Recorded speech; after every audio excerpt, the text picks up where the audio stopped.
The second week settled in like a bruise. Every morning, I checked the perimeter lights. Every morning, one or two were out. Twisted, smashed, or bent at angles suggesting enormous strength. Harrow watched me from the window while I repaired them.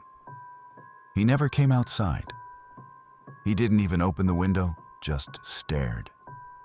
Expression thin and cold, as if waiting for something to happen. He asked once, on the 5th or 6th morning, "Did you hear it last night?" "Hear what?" "The dragging." I thought he was joking until I remembered the sound I'd woken to around 3 a.m. A slow scrape across snow, like something heavy being pulled. "Yeah," I admitted. "I heard it. It's getting closer," he whispered. I didn't ask what it was. I didn't have to. On the 15th day, Harrow announced he was leaving for supplies. "You'll be alone," he told me. "Keep the lights on." "Anything I should know before you go?" He hesitated a long time. "If you hear scratching on the walls, do not go outside, not for any reason." I swallowed. "Scratching?" He looked at me in a way that made my stomach drop. "Just trust me." He left before dawn. By noon, the sky went white. By 2, the wind became a scream. I checked the generator just before the storm hit, running fine. 2 hours later, every light in the mansion flickered and died. Dark, silent. Except for the wind. I threw on my jacket and sprinted through the blizzard toward the generator shed, snow slamming into my face like sand.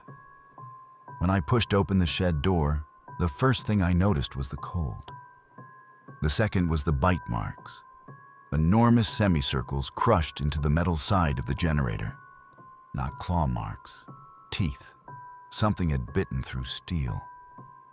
My breath fogged the air as I backed against the wall. A moan drifted through the storm.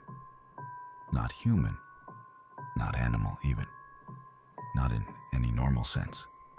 It sounded like hunger given voice, like something in pain and furious about it. I stepped outside slowly, scanning the white sheet of snow and wind. Movement to my left. A huge shape pushed through the storm, brown fur matted, ribs jutting like broken branches beneath the skin. A bear. But wrong, so wrong. Its eyes were sunken deep, almost black. Its gait uneven, desperate. Its breath came in ragged, wet growls that puffed clouds of steam. And it saw me. It lifted its head slowly, like the weight of its skull was too much to bear. We locked eyes, and something inside me broke. I ran. I bolted across the yard, slipping on ice, lungs burning, the bear's snarling breath behind me. I felt its weight in every footstep that shook the earth. I threw myself up the porch steps and slammed through the door. The bear hit the side of the house. The whole wall shook. I locked the door, chest heaving, tears freezing at the corners of my eyes. For the next hours, I listened as it circled the mansion, sniffing, scraping, testing every seam of the building. Sometimes it pressed against the windows, fogging the glass with its breath. I hid behind a bookshelf with a kitchen knife, like that would do anything. When Harrow returned that night, he found me sitting on the floor in the dark, holding the knife with white knuckles. He didn't laugh, didn't panic, just nodded. "It's back then." That was all he said. That was all he needed to say. The night after the bear that pressed its snout to the mansion window didn't feel real. I didn't sleep much, maybe 10 minutes at a time, slipping in and out of half dreams, filled with crunching footsteps and black, sunken eyes. Every time I woke, I expected to see that twisted, starving face staring through the window again. Instead, what greeted me was silence. Too much silence. I kept telling myself the storm had driven the creature off. The wind, the snow. Maybe it had enough. Maybe it had wandered back into the wilderness. But deep down, I knew better. Predators don't stop once they decide you're prey. They adapt. They wait. They learn. I found Harrow in the dining hall the next morning. He was at the end of a long wooden table, staring at an untouched cup of coffee. His robe hung loosely from his shoulders. He looked as though he hadn't slept in weeks, even though I knew he'd slept at least a little. I could hear the tremor in his cup rattling against the saucer. He didn't acknowledge me at first, so I cleared my throat. Harrow, about last night. I know. His voice was barely above a whisper. It was here. I swallowed. Why didn't you tell me? About whatever this is. He lifted the coffee but didn't drink it. Just held it between shaking fingers. You wouldn't have believed me. You're right, I said honestly. But I believe you now. He gave the faintest hint of a smile. Tired, brittle, almost apologetic. You should have run when you saw the tracks, he said softly, before it started watching you. A chill crawled down my ribs. Watching me? He didn't answer directly. Instead, he leaned forward, voice suddenly sharp. Did it follow you from the generator? My heart skipped. The memory hit me all at once. The hulking shape in the blizzard, the feeling of weight behind me as I ran, the breath, hot and ragged, right against my neck. I didn't want to admit it, but I nodded. Harrow exhaled slowly. Not relief, resignation. I thought so, he whispered. It's chosen you. I went outside after breakfast, needing air even if it froze my lungs. The snow was deep enough to swallow my calves. The sky was a blank, unbroken white. A few broken perimeter lights hung by torn cables. Another reminder of the night before. I followed the tracks around the property, trying to make sense of them. Sometimes they were heavy, deep. Sometimes shallow, erratic, like it had stumbled. And in a few places, smeared blood glistened in the weak daylight. The bear was dying. Slowly, painfully, desperately. A normal animal would retreat. But this wasn't normal. This was a creature running on hatred and instinct, and hunger. Always hunger. Near the back of the mansion, I found something new. A trail, not of blood, but of drag marks, 2 long grooves cutting through the snow, leading from the tree line to the far side of the property. I crouched down, touched the grooves. Frozen, hours old at most. Something big had been pulled across the snow, or had pulled itself. I followed the trail a few feet until it disappeared under a fresh coating of snow. But as I stood there, staring at the obscured path, the wind shifted and carried a scent. Rotting meat, I gagged. The smell wasn't strong, but unmistakable. It came from the forest. I turned and walked back to the cabin faster than I meant to. That afternoon, the forest started making noise. Not constant, but enough. Branches cracking under weight, distant groaning, a strange, rhythmic thumping like something was knocking against a tree. Every sound came from a different direction, Every sound felt intentional.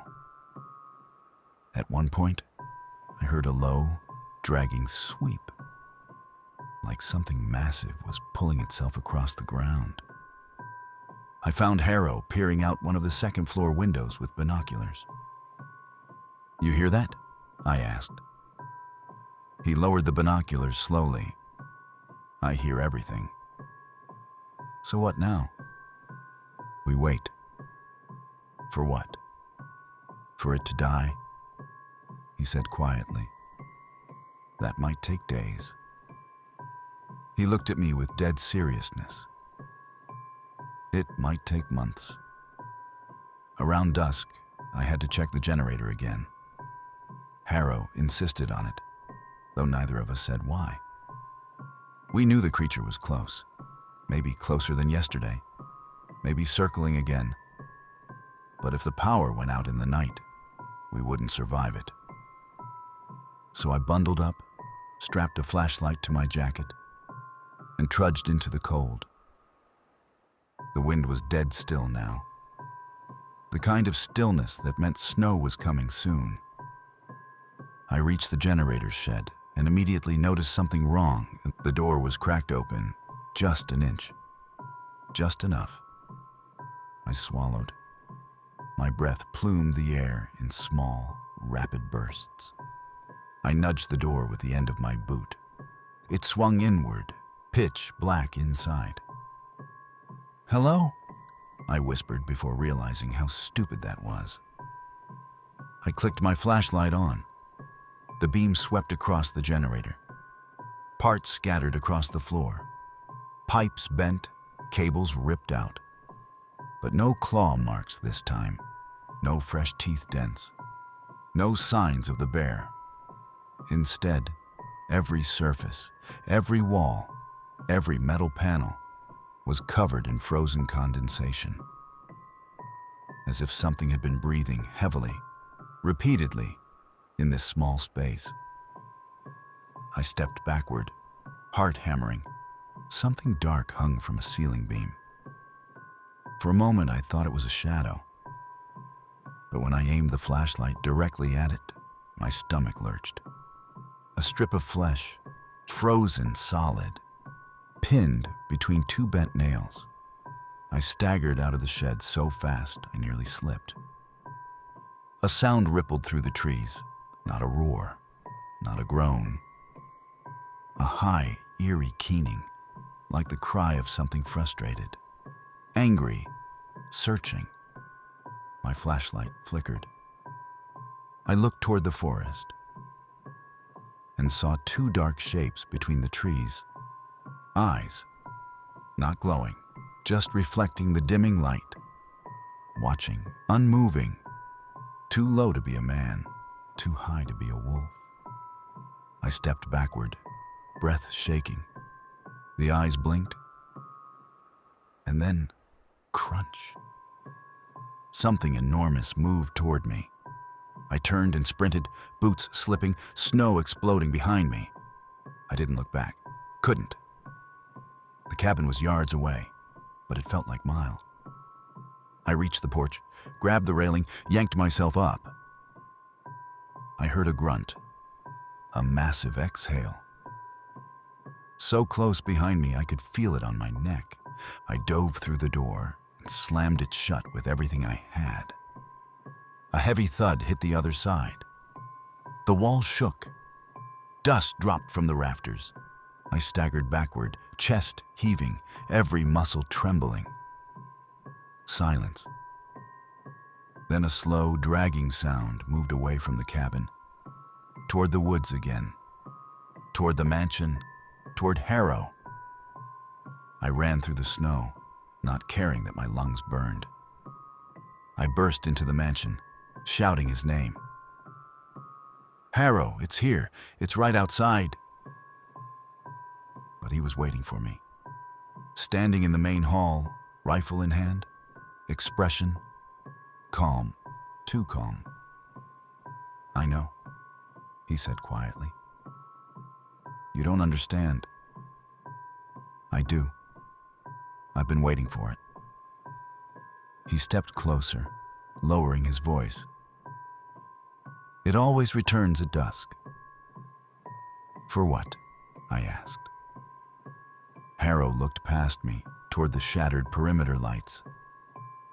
"For whatever wounded it," he whispered, "and for whoever it blames." Before I could respond, a heavy scrape echoed along the outer wall. Then another, followed by the unmistakable sound of something dragging its body across the siding. The creature had come to the mansion, and this time, it wasn't leaving.